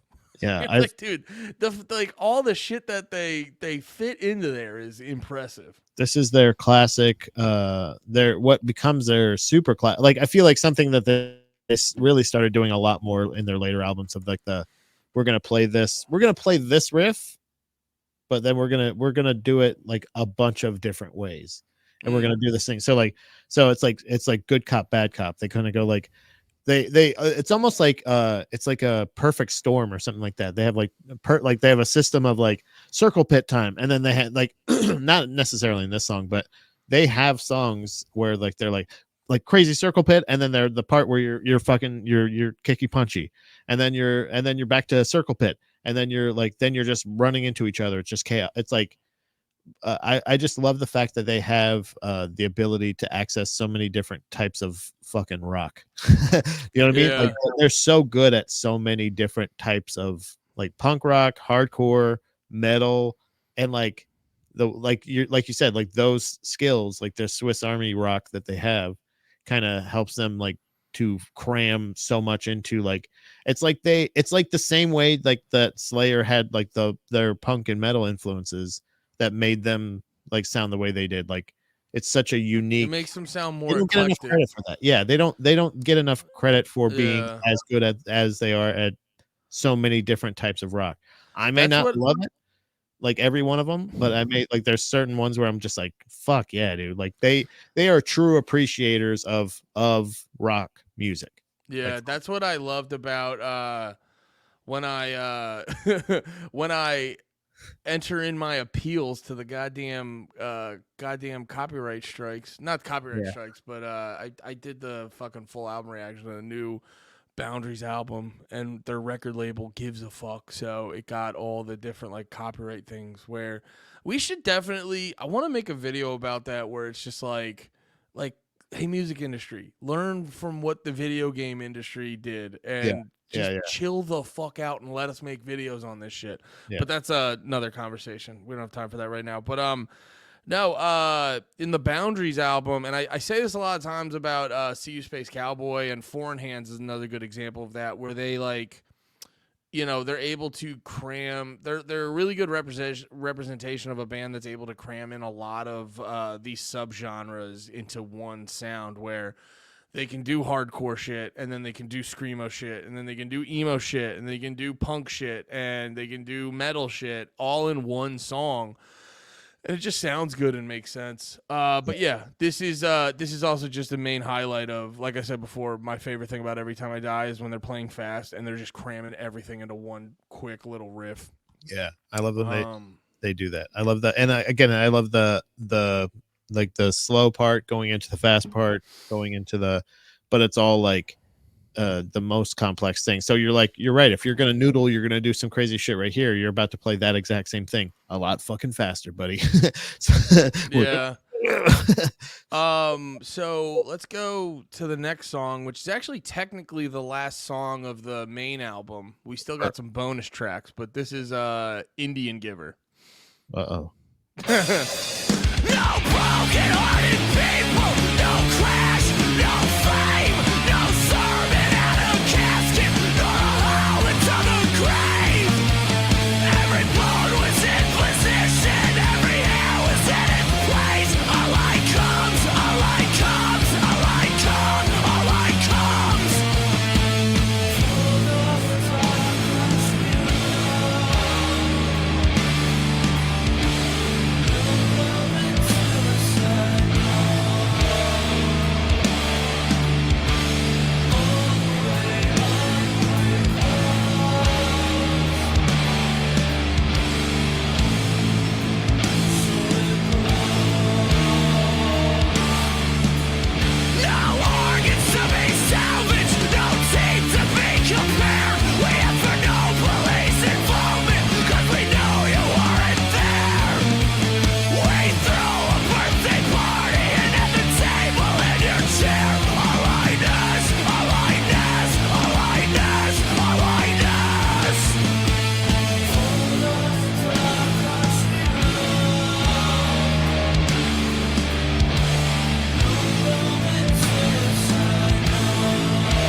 All right. Indian Giver. I kind of get what they were going for. It's like the last song, sort of like Ride Out into the Sunset, like I was saying before, but it kind of sounds like you rode out into the sunset and kept falling off your horse. I don't know. I thought it was fine. It didn't really it just didn't feel like an Every Time I Die song. Yeah, I don't know. I feel like this song is it's almost like the reverse of that other one before. Like the first part of the song is hands down one of their best songs. To me, that fucking that riff, the fucking the all of that, and then when they start going into the part where they're just kind of like you said, where they're just kind of like it's almost like just have a fade out. You know what I mean? Do you know what I mean? It's just even kinda like, I don't know. even like the main riff part was just so I I don't know. love the part. It's The beginning. to me it just felt substantially less involved than like most Every Time I Die songs. And like, here's my thing. Like, I was talking before, like the song I Suck Blood, that and I Suck Blood, and then Revival Mode, or no, more Revival Mode kind of goes contrary to the average Every Time I Die song, but it still felt like an Every Time I Die song. This one here just, I don't know, it felt like it just felt like it felt like a band trying to be Every Time I Die and just kind of missing the mark. I don't know, it just didn't do it for me. Yeah, I actually liked this song. It's just one of those things of like the beginning part gets me so hyped that I like it so much that like it being what, like you said, what is supposed to be the what? I'm sorry, I didn't mean to cut you off. Do you mind if I just play I can't remember the riff. Maybe it was actually good and I love the way it starts out, and I love this riff. I love the Let me play it again. No broken-hearted people, no crash, no fame, no sermon out of casket, nor a hole into the grave. Every bone was in position, every hair was in its place. A light comes, a light comes, a light comes, a light comes. Okay. I will say the guitar riff itself isn't bad. Maybe it for me, because I'm a drummer, so I sort of feel more. I more get involved mentally with the rhythm of the drums and shit like that, and I think that the beat laid down underneath that doesn't feel good to me. I think that's what I wasn't vibing with. Speaking of the drums and like the beat and everything like that, the part where like in the middle where it just kind of turns into that weird like boom, like when it's like boom boom boom boom boom boom boom, like the way they get into that, the way that they put it on the album, like, you know what I mean, like the way they decided, yeah, that's the take, is so clunky. You know what I mean? Like, and it gets me every single time. Like literally, this song has me falling in love with it at the beginning, to where and then you cheat on it at the end. And just progressively, I'm just like, God damn it, you're fat. What's going on with you? You don't do anything. You just sit around. We don't even like the same stuff. What's going on here? You know what I mean? So like, funny. That's so at funny. the end of it, I'm just, she's raping me. Yeah, no, that was sick. This is not sick. Like girls raping. Girls raping is sick. Girls can rape too. Okay. All right. Well, thank God there was a bonus track. There was 3 bonus tracks. 3 boners. So hopefully these 3 boners make up for Indian Giver. Man. This one, Grudge Music.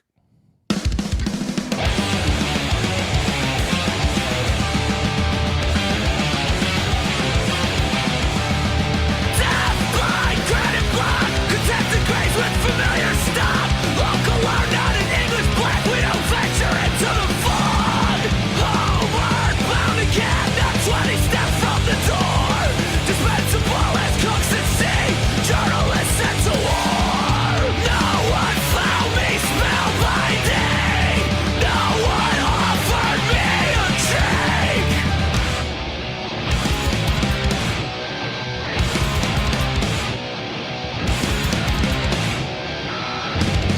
My crippled hands and the wheel, I was given shape and sex appeal.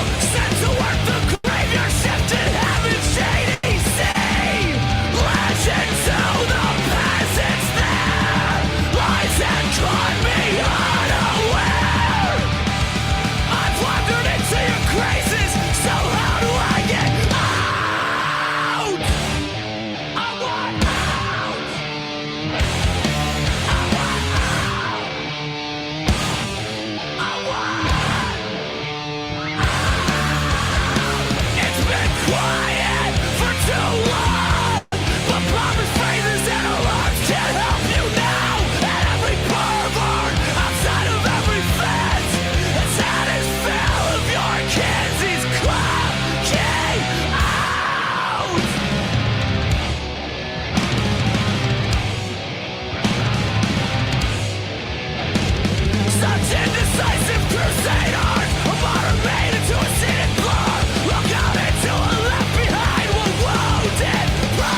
go. Grudge Music. I don't know if I've ever heard that song before. That was a fucking beating, dude.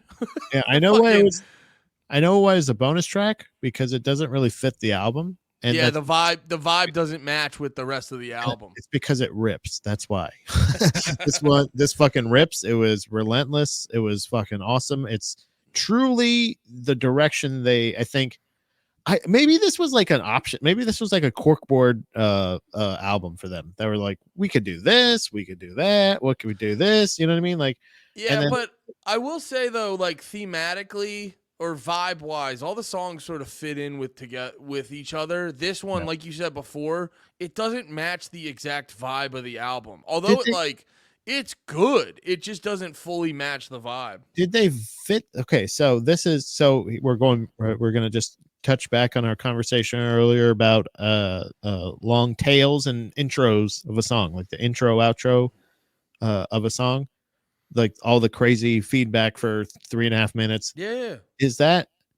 Does it fit? Do these songs fit a vibe, or is the vibe feedback throughout half the song? No. Crazy noises, spooky noises going in, spooky noises going out, spooky noises No. going in, like that's the vibe. No, I don't think that encapsulates the vibe. I think it adds to it, but I think music wise, this just doesn't completely match up with the rest of the album. Cuts the fat. Vibe wise. It's cutting the fat. What? Cuts the fat. No. Yeah. It's not Yes. that. Well, I am mistaken. It is. There we go. No, it's not. For me, it's not a fat thing. For you, it might be a fat thing. For me, it's not about the. God, his fucking ass, that stupid piece of shit. Oh, sorry, Pat. Yeah, no, it's not. It's not about cutting the fat. It's, and this is gonna sound annoying, but it's just, yeah, it's something in the general tone of the previous songs. This one doesn't match up with it. That being said, it rips so fucking hard. Yeah. It's the most ripping of all the songs, and I would have rather had that one than the P break song. Fair enough. Yeah, I don't need P break songs on the albums. Yeah. But that is a bonus track. You know what I'm saying? Like have that. I don't mind if you dupe me. If you give me regular tracks that like the regular album, like meant to studio album, what you're gonna put on the vinyl, there you go. Boom. Start to finish is the album. Yeah.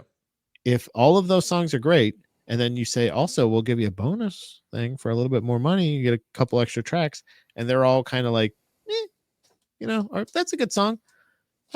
There's nothing wrong with that. I know that's subjective, but tell me, who wants the P break song over this one? Nobody. Nobody. I will say if I'm going to get technical, in the age of buying bonus tracks, you're basically buying the album again. And if I buy the album again to get 3 bad songs, I will be taking my own pee break on that album. Right. All right. Let's keep it moving. Business Casualty. Ooh, here's your little intro, Patty. While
Pat, you asked for intros and outros, and you got yourself an intro and outro. I cursed myself. I cursed myself. As soon as they bring it up, they're just like, "Oh yeah, let's pour it on."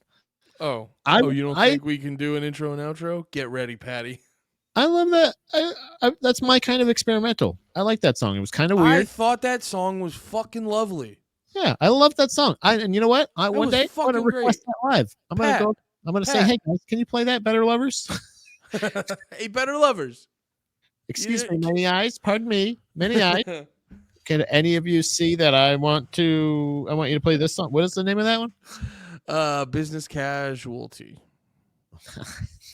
Play on words. These This guy's cheeky- playing on words. He's doing these art with cheeky words. motherfuckers. I liked it. It reminded me of it, like the verses and shit had this weird hint of. I remember I was going through a phase where I was listening to a lot of like 70s and 80s punk, not necessarily like the hardcore stuff, but like what they were doing in England, where it was sort of parts of that, but it was kind of like, if you ever listen to like The Damned, like they were punk, but they were also kind of like weird and artsy at the same time. I seen that live.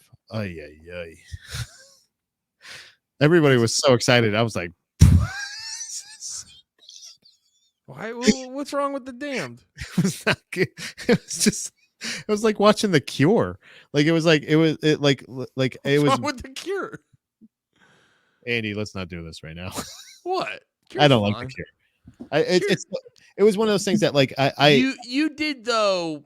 I wouldn't approach a conversation about The Cure that they're obviously bad. I want to make this clear. Also, I saw The Damned like 3 years ago, so it was like, you know what I mean. Like, But they're no, what old- would wait? Here's my thing. The Damned they have really good songs. Were they just bad live? I am not familiar. Maybe I'm not as super familiar. I probably know a lot more Damned songs than I realize. You know what I'm saying? But I never really focused on them ever.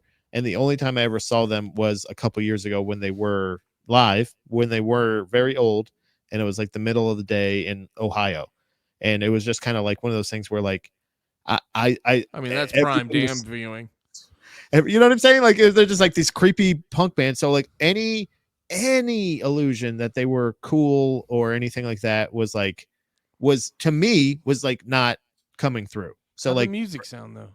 not great. It just Okay, wasn't. that's what I was getting at. I was Well- trying to figure out what you were getting at, because like I'm not expecting they're all 85,000. I'm not, you know what I mean. So but if they're not good live, they're not good live. Because there's there's plenty of bands like that can fucking bring it on the record, but can't. But I fucking saw- do it live. In the same festival, I saw the band Fear. You know there's too many of us. There's too many of us. There's too many. That guy. You don't know that song? I may not Let's be have a familiar. war. Oh, that's Fear. Yeah, I saw them. That guy is old as fuck, and he ruled. Like he was. Okay. I got to tell you. So I'm not saying like it's not just the age thing. That guy was old as fuck, respectively. But I like. But oh, the I band, remember. Sorry, Yeah. I remember that song. That was someone did a cover of that on the Tony Hawk soundtrack. I believe it was from Autumn Dashes. Yes, it was. Nice. You are right about I that. am autistic. That is correct. Um, No, I just thought like, so The Damned, I apologize. In my opinion, my experience with those guys has been like, yeah, okay. You know, but I forget even why we brought The Damned up in general. No, I was You saying the said- verses. Yeah, the verse. I was going on a. I was listening to like a bunch of. I was listening to this podcast about the Stooges, which the Stooges are always a band that I go, hey, thanks for what you gave us, but please Yeah. don't put them on at a party. Stand down. I don't care. Yeah, Um, audibly stand down, the Stooges. Also, there's always those like fun facts about any like classic artist. Yeah. And my favorite one is like they'll be like Iggy Pop invented crowd surfing, which I think there's probably proof that he was like the first notable artist to do it. But there's Technically- always a thing. There's always a thing when they go he invented crowd surfing. Yeah. Like we could, Technically, like wait. It's like it's one thing to like I don't know. It's always just like, yeah, I don't know. We would have figured that out. Like Yeah. that's not like a huge badge of honor. Yeah, I gotta We say, would have figured it out. I think that's a technicality. I think drugs invented Krautzer. Also, Mental illness. artsy dudes. Because I was reading this one book. There's this dude.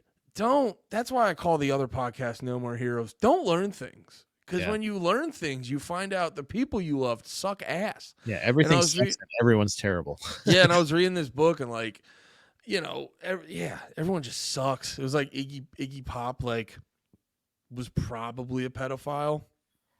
You know what I Really? mean? Things like that. Yeah, but it was like Elvis marrying Priscilla pedophile. You know what I mean?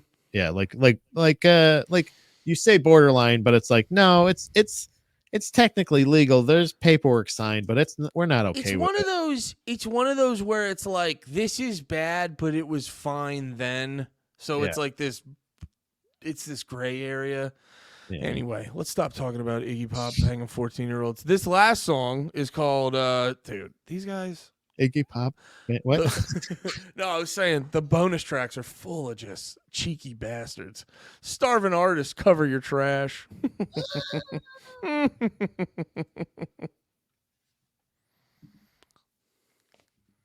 Today, boys. Balancing the bar, stiff-necked.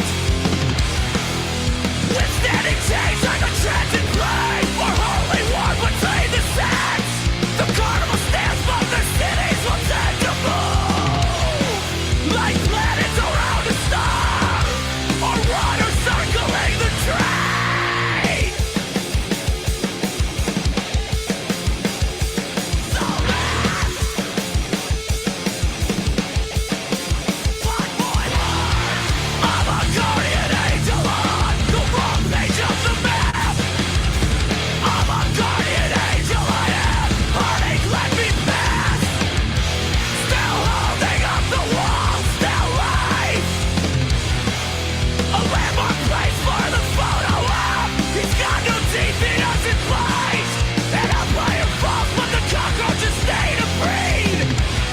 Is it superior genes? Or won't death collect such awful things?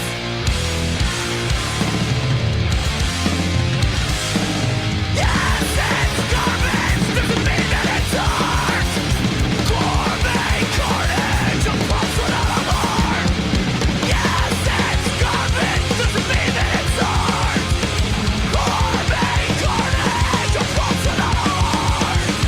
Leaving hanging one enough, and someone will be amazed. Just because it's personal doesn't mean it's not cliche.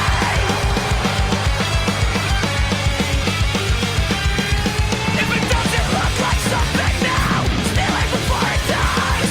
If it doesn't look like something now, steal it before it dies. I'm a guardian angel on the wrong page of the map. I'm a guardian angel, I am. Heartache, let me pass. I'm a guardian angel on the wrong page of the map. I'm a guardian angel, I am. Heartache, let me pass. I will be there to help. Straighten out the frame that so proudly displays my own death certificate. Fuck yeah. Starboard man. artists, cover your trash. What'd you say? Hey man, why not include this on the album? Why not just have this be the last song on the album? That was a really good song. and I Yeah. felt like it fit the vibe. I feel like they whiffed on not adding this. If Honestly, these last two would have been better on the album. yeah, you guys really fucked up. Yeah. You guys were so concerned about your goddamn music videos, and you just Yeah. you didn't pay attention to the fucking songs, guys. I'll say it here, man. X Lives, not my favorite album in existence. Whoa! Don't give away the rankings already, you fucking idiot. um, I can't No, believe I- you were fucking wishing for this album. I don't know if you I don't know if you heard it, but it sounded to me like this song wasn't completely like didn't have the complete final mix sheen. Like it sounded Yeah. good, Yeah, but it sounded a little more raw. And I gotta be honest, I like that. I like that more. I like obviously put a little pizzazz on it. Make it look pretty. But like just make it seem like you didn't add that much to it. I don't know the production process cuz like I was talking about this listening to once again listening it's just in my head cuz I just listened to it in full yesterday, but on the Boundaries album, on the vocals, it has this very natural overmodulation sound. So like it sounds like he's being too loud for the microphone, but I can almost guarantee you that's an effect they put on to make it seem like the vocals are overmodulated.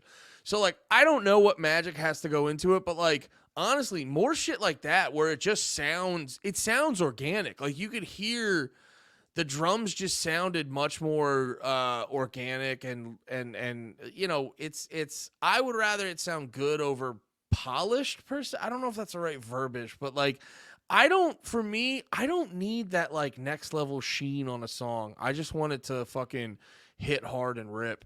I think if I'm again, so my memory might not serve me perfectly, but I think the next 3 albums that this band releases, I feel like they have like up until this point, maybe it's just us reading too much into it or something like that, but it's I can't read.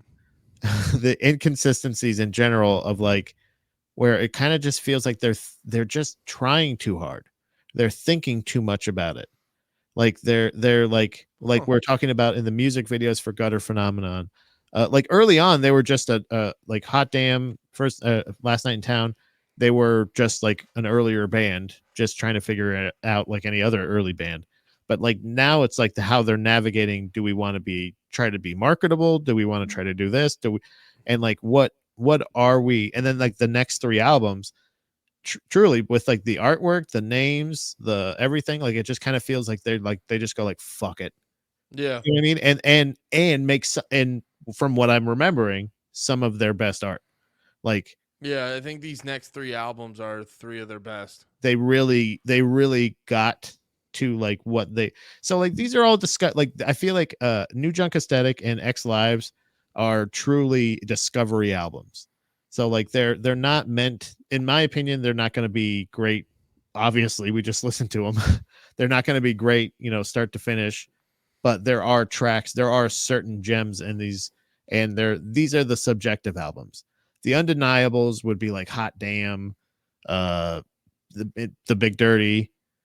So far from what we listened to, where you're like, no, like they're all pretty great, but like they're just different scales of great.